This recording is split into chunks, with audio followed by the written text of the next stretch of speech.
Welcome to another great conversation on Think Radio Presents Think Business.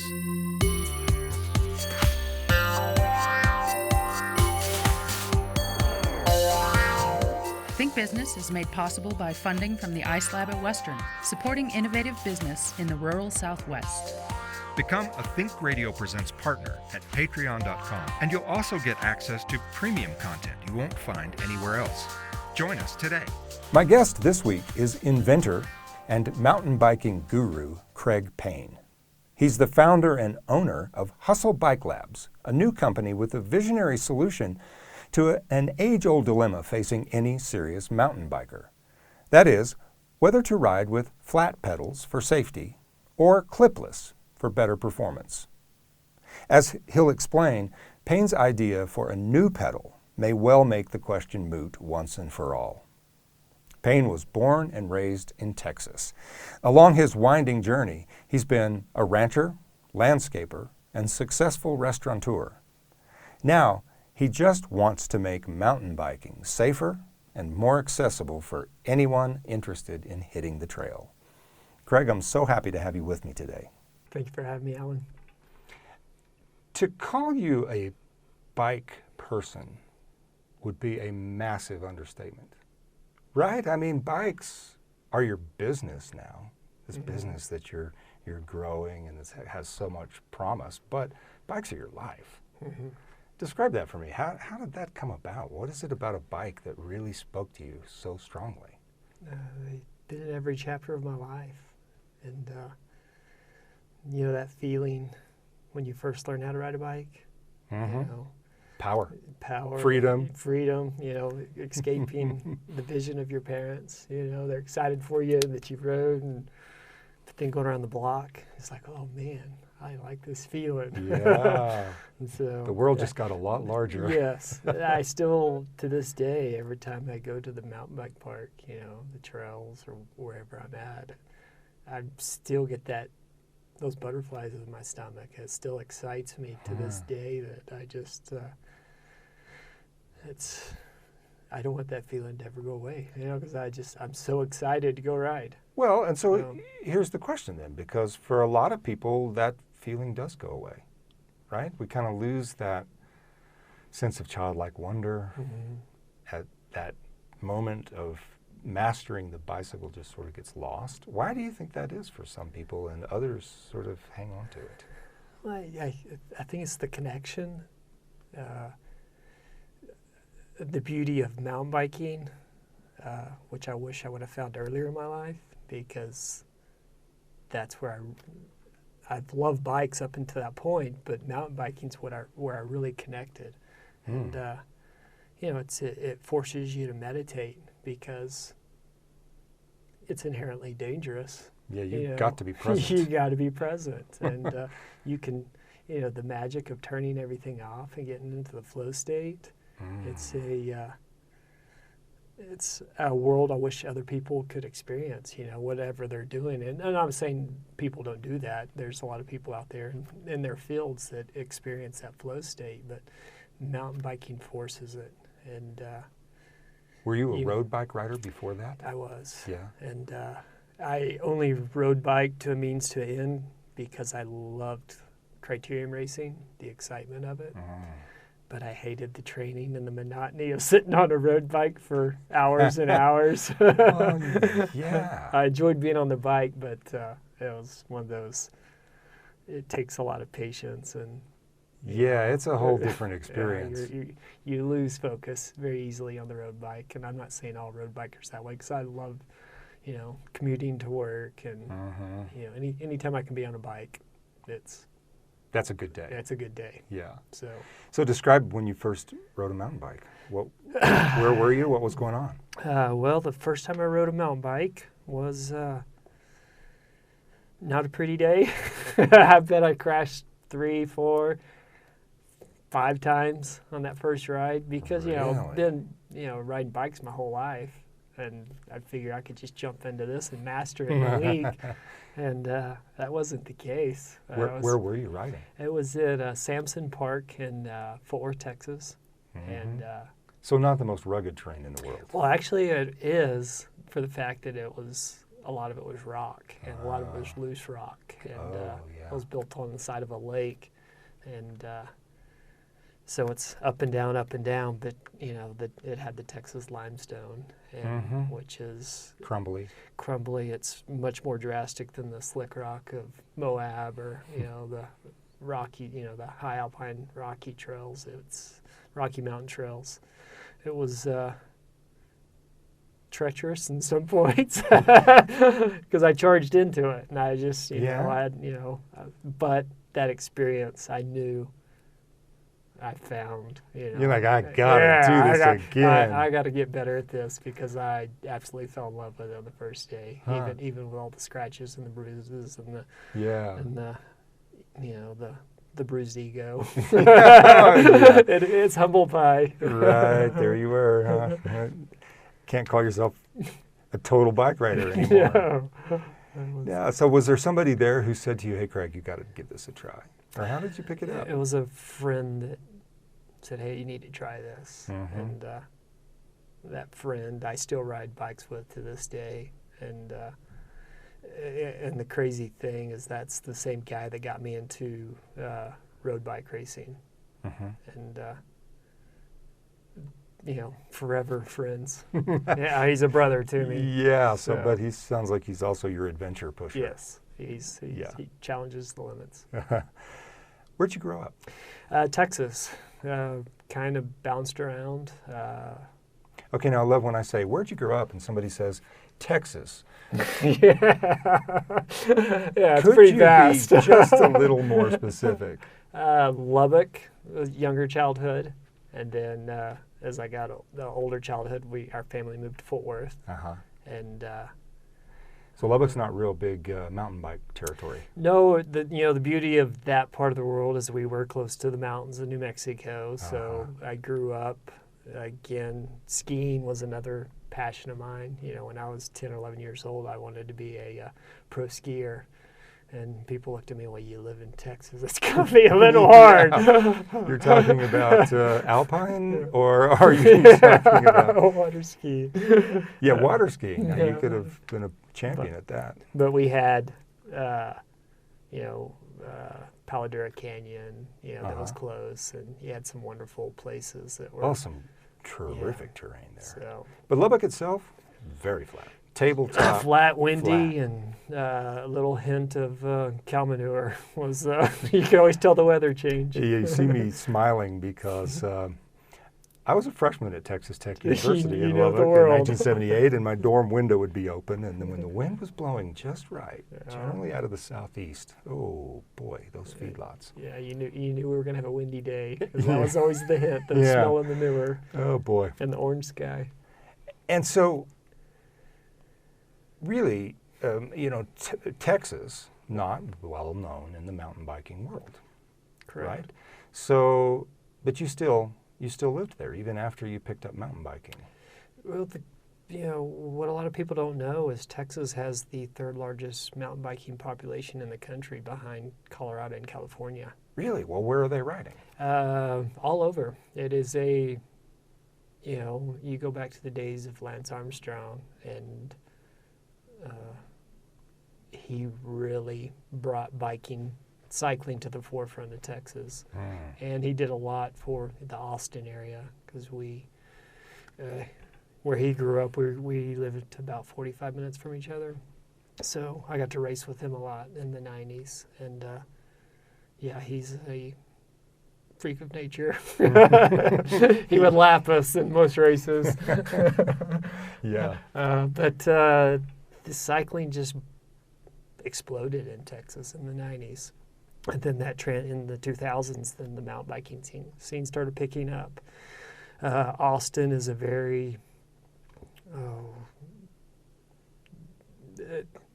Austin's Austin. It's right.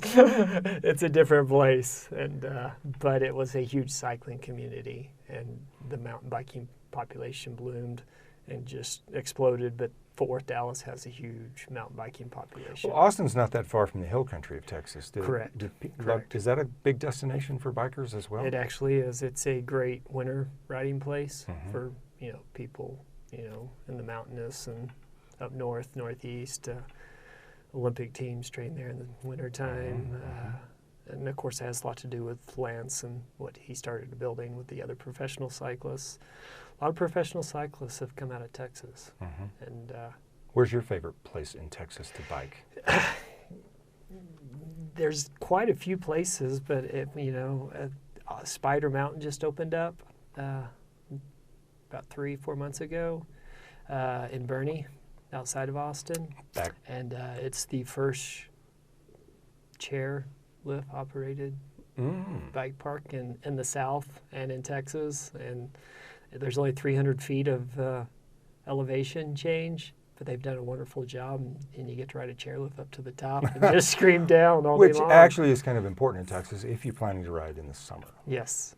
Summers are brutal. Because you could be dead by the time you got to the top. You got the environment, you got the snakes and the cactus, everything's trying to stick you or bite you. But the temperature, the humidity is... Yeah, okay, so extreme biking. Yeah. But it's still beautiful. Well, so once you discovered mountain biking in your own personal journey, what happened next? I felt where I was supposed to be. I felt like I belonged in that community, and it was almost immediate. So why? What is it about that community that really spoke to you so strongly? I fit in it. I mean, I spoke the language and understood, that community and that world, and the adventurous spirit of the people that mountain biking. And the cool thing about it is, there's so many walks, it's like skiing. There's so many walks of life. It's not just one group that rides mountain bikes. It's, President Bush is an avid mountain biker. Any given day in the group of guys or girls you're riding with, there'll be doctors and lawyers and, landscapers and restaurateurs. And also people living in their van because they love. Yeah, and then you're a purebred adventurer, which is, the kind of the spirit that I have. Yeah. And they all make it happen. It all works, because they're there for the same thing. And that same joy of mountain biking is, it forces you to be in the moment, but it challenges you constantly. So it's a magical sport. So a lot of people, for a lot of people, mountain biking is their hobby. It's what they do to unwind. It's their sport, But as you say, they've also got a career. Was that true of you? When you first started mountain biking, were you in the mountain biking business then? No. What'd you do? At the time, I was in the restaurant business. What kind of food? Barbecue, and we had taco shops as well. Nice. Couple of Texas mainstays. Very much, yes. Yeah, you're in Texas. If you can't do barbecue and you can't do Mexican food, then you're in trouble. Yeah, I actually, it's not about me, but I actually once tried to open a French bistro in San Antonio. No, not so much. Not so much, because we didn't have barbecue or tacos. Oh, no. Well, so you were successful with that, though? I was a partner, part of a successful team. I mean, restaurant world is crazy world, and 24/7 and fast moving, ever changing, challenges.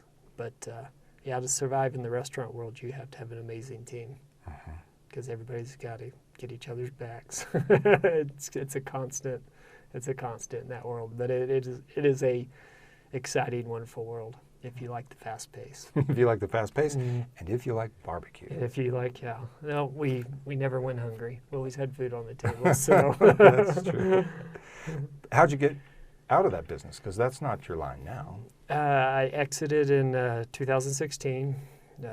Worked on a few things in between in the restaurant business with some jaunts up here in Colorado with landscaping, and I worked on a ranch. That's my back. In the early 2000s, I was a cowboy, believe it or not. Again, I love the outdoors. So, well, you're just providing me with all of the Texas stereotypes. We've got barbecue, we've got tacos, and now you're a cowboy. Well, I have to show the pictures to people because they don't believe that I was a cowboy. But I lived on a horseback for 4 years. So, was that a family heritage, or did you just decide that's what you wanted to do for a while? No, it was between a movie and a buddy. and one of those things that I just connected with, and it was romantic to me. And so that was my degree. I went to TCU in Fort Worth and studied ranch management, animal science, and so I managed a ranch after that. Yeah. Did you say between a movie and a buddy? Yeah, Lonesome Dove. Oh, well, there you go. Augustus McCurry. That's one of my emails, augustusmccurry@gmail.com. He's one of my heroes. Oh, fantastic story. Yeah. So there again, another Texas tie. Larry McMurtry being a Texas boy himself. Exactly. Wonderful author. Right. And so leading up to this question, now you are in the bike business. Yes. How did that happen? It's been a lifelong passion, and always heard these stories that if you make a business out of your passion, you lose your passion for your business. Well, I disagree with that because my passion has grown over the last 3 years since the idea. I can't say I came up with the idea. I think it was a situation that happened to me that made me think, okay, I need to figure out a solution to this problem. Okay, so what is the idea that you have, and what is the problem that you're trying to solve? The biggest debate in mountain biking is flat pedals versus clipless pedals. That is the longest running debate in mountain biking. You choose performance or you choose freedom, which equals safety. Because with flat pedals, you're Yeah. not hooked to the bike Correct. at all. There's total freedom. With clipless, which makes no sense, No. you're clipped into That's the bike. confusingly named clipless. Yeah. Yes. There's a backstory to that. But yes, you're locked into the pedal. But the performance of them is great. That's why so many people, ride clipless, is because that performance you can't get out of a flat pedal.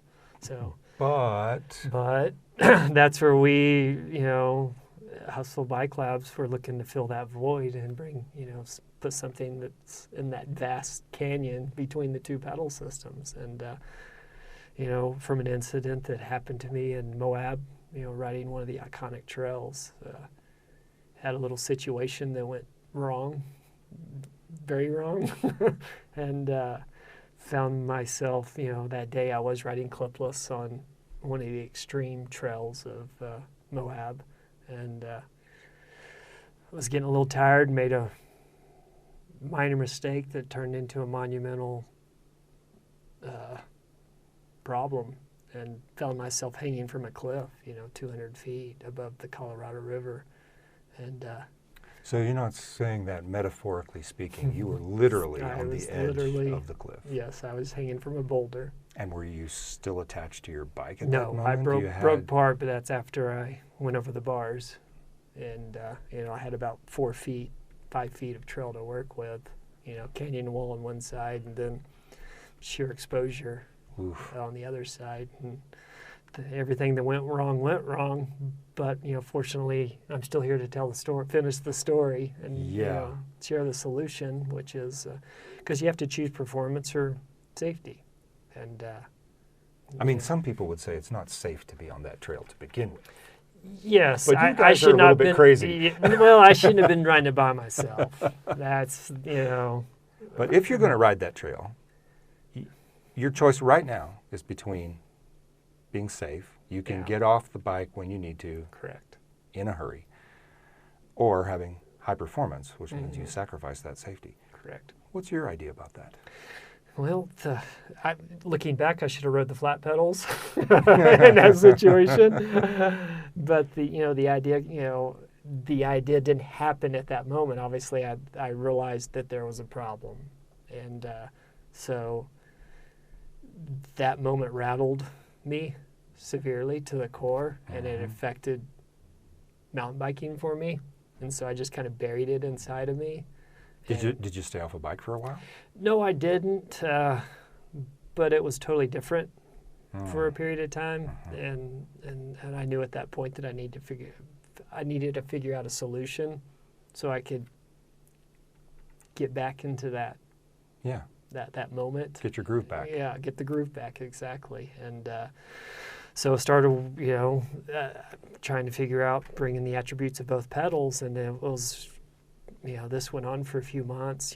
Was drawing up things, having ideas, carving pedals in my barn out of wood, and using different kinds of scenarios. But it was about the crazy world we live in, and fate. I was at a neighbor that puts in gas station pumps, and he had this thing sitting on his toolbox. It was about the size of a aluminum can, the bottom of an aluminum can. And I asked him, I was like, "What's that on your toolbox?" So I was just curious, shiny silver, and I knew it wasn't supposed to be there. And he's like, "Well, I'll tell you what, if you can pull that off my toolbox, I'll give you my truck." I was like, "Ooh, challenge." Game on. So I crawled up in the back of his truck and went to tried to pull that thing off, and I was like, "Holy crap, what is this?" Yeah. He goes, "Well, try to slide it." And I was doing everything I could to slide it. I was like, what is this? He goes, "Well, that's an alien technology." Yeah, he goes, "It's a neodymium magnet." And I was like, "Well, what's the purpose?" And he's like, "Well, we use it on gas levers in the hose. So when people forget to pull the gas pump out, the gas nozzle, thank you, out of their gas hole." We'll just call it the tank. Yeah, a gas tank. A gas hole is not something we want to remember at all. That could go wrong. And so they have two magnets on there, so when they drive off, it just slides off. And so you don't have gas spewing out everywhere, and this total rebuild of a gas pump and all that. Yeah, explosions. Yeah, you know where that could go. And so, and of course, this was a huge magnet, but it had 320 pounds of pull force. Wow. And I was just like, "Holy cows!" The light bulb went off, and so I said, "Thank you." I was like, "Hopefully I can repay you and someday." And can I have this? You gave me an idea, so I immediately went home and got on the computer and started searching Amazon for neodymium magnets, and then that's where I would have 15, 20 neodymium magnets come into my house. So for the next several weeks of different strengths, and realize there's a whole plethora. Well, but wait a magnets. minute, because you couldn't get the thing off of the toolbox. Well, he's a much bigger guy than I am. He's about your height, but probably has about 100 pounds on you. Yeah. And he slid it all the way over, and then he finally pulled it off. And then that gave me the opportunity to put it next to the metal and just took it right out of my hand. I mean, it was so strong. Well, so the question is, it's so strong. Yeah. But you figured out that it's not that strong that you can't get out of it. How does that work? Because there's different polarity. There's different powers. Mm-hmm. There's different grades of neodymium magnets. And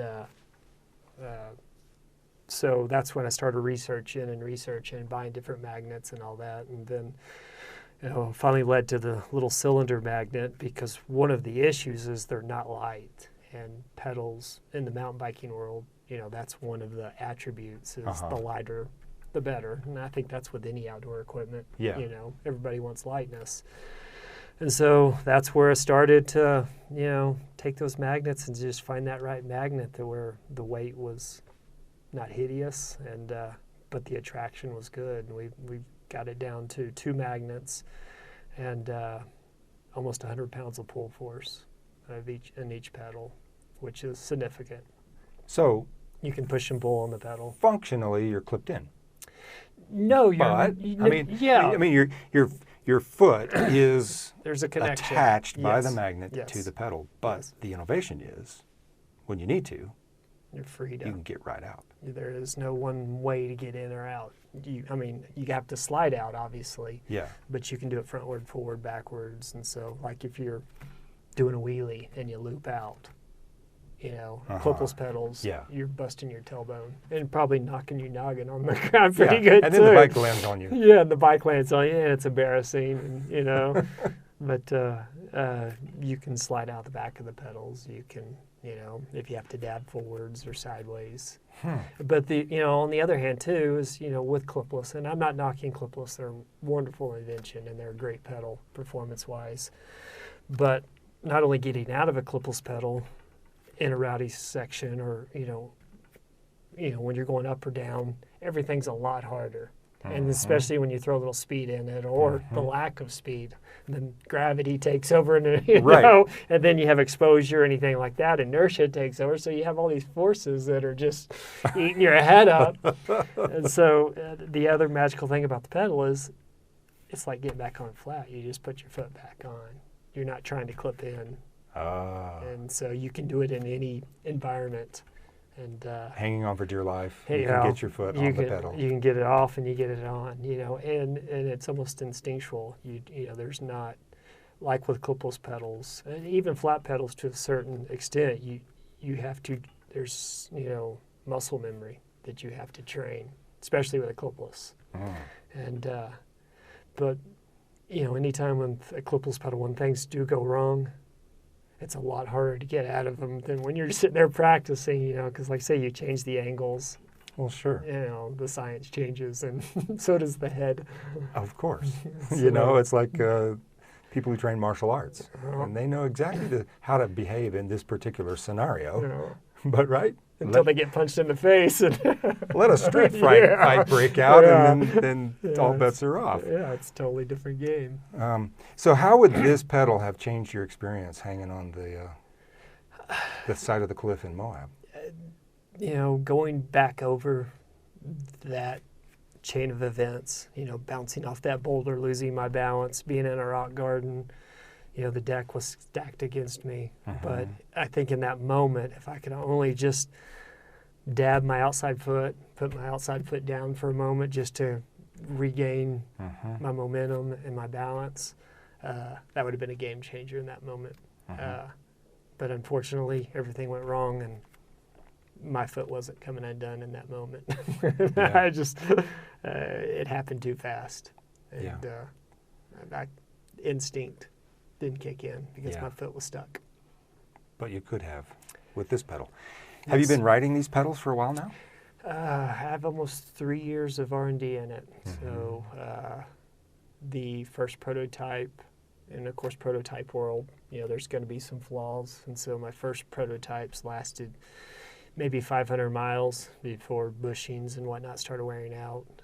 Went to the second prototype. Second prototype, I have over, I haven't looked at the numbers lately, but well over 3,000 miles on them in all different environments. You know, the Pisgah, North Carolina, the DuPont, northern Georgia, huge mountain biking scene in that world. High humidity, a lot of moisture. Lots of trees in that world. Holy cow. I can't tell you how many times I've got lost in the Pisgah. Well, yeah, you got rocks at Moab and trees back east. And it goes all the way to the top of the hills. You know, where here, you know, you get lost, you can make your way up and you get above tree line and see where you're going. Oh yeah, I once hiked 20 miles in the Smoky Mountains. You know the feeling. Every step looked exactly like the last one. It's like, man, you can't see the sun. But there, Arkansas, which is a huge mountain biking, it's actually a mecca for mountain biking now in Bentonville. What they're doing there, Moab, Colorado, Texas, Oklahoma, keep mounts on the table. Tested it, and then most recently, I got to test it on a fat bike in the snow, which was the last really environment that I haven't tested them in. And it performed very well. I was very, very pleased. Well, so the question that's on my mind, and probably everyone who has been on a bike and listening to your story, did you get your groove back? Oh, yeah. No, I got it back before the pedal, but yes, this is, the stoke has been raised several bars. Good. So what happens now with the business, with Hustle? Thankfully, I was accepted into a catapult program at Ice Lab in Gunnison, Colorado. That's a business accelerator. Business accelerator, correct. And great team, great group of people. Learned so much, helping me build the business model, and more importantly, the influencers in the industry. They're a part of it, and they're opening those doors, and just the knowledge and wisdom that's coming in is just, holy cow. I have to pinch myself. To be a part of this is, I'm so grateful. Well, you know, sometimes an entrepreneur enters an accelerator, and by the time they've looked at all of the, the hard, cold facts, they get to the end and like, yeah, that's not going to work. Yeah, I don't want to do this. That hasn't happened to you, though. Again, the stoke has been raised. I can't tell you how excited I am, for this journey. And I think the restaurant business got me ready, How? Well, I think a little ranching, just because, in the ranch world, you can't make a to-do list because Mother Nature dictates what you're going to do that day. Dealing with live animals and weather, and which is exciting in its own way, because I've realized I don't live in a structured world. I don't operate well in a structured world. And so I think that's why the restaurant business, the ranching business, you just got to do your best every day. And Well, there's not much that's structured about riding an extreme trail at Moab, is there? No, yes, you have to be in the moment. You have to be on your best meditation. But you say running this business so far has been like that for you. It's been crazy. I mean, I'm not gonna lie to you. There's a couple of times that I've questioned, what am I doing? Holy cow, am I supposed to be here?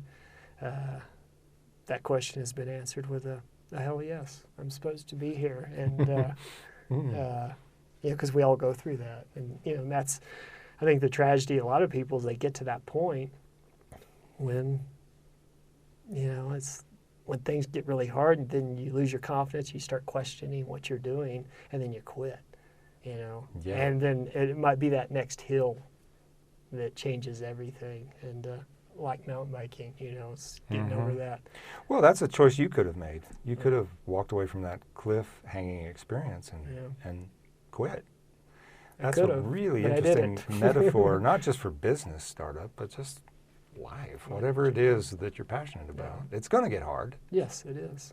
That's where you grow, right? So? Yeah, that's a part of it. You don't grow, I think it was Mr. Norton, who's one of the big people of the Catapult program.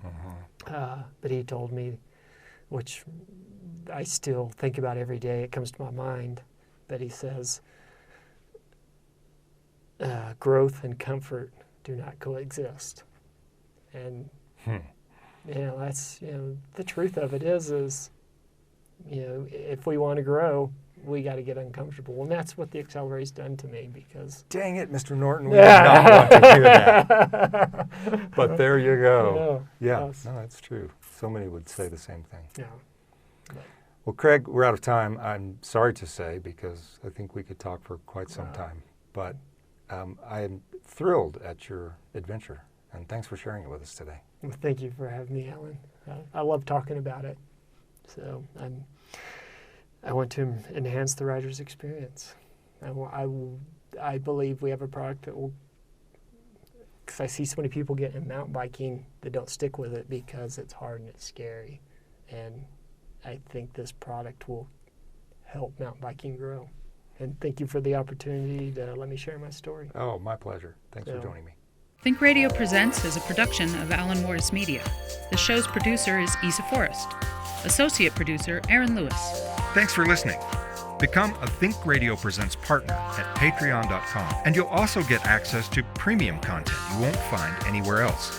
To leave a comment on today's show or to suggest a great story for a future episode, visit thinkradiopresents.com. Tune in next week for another great conversation on Think Radio Presents Think Business.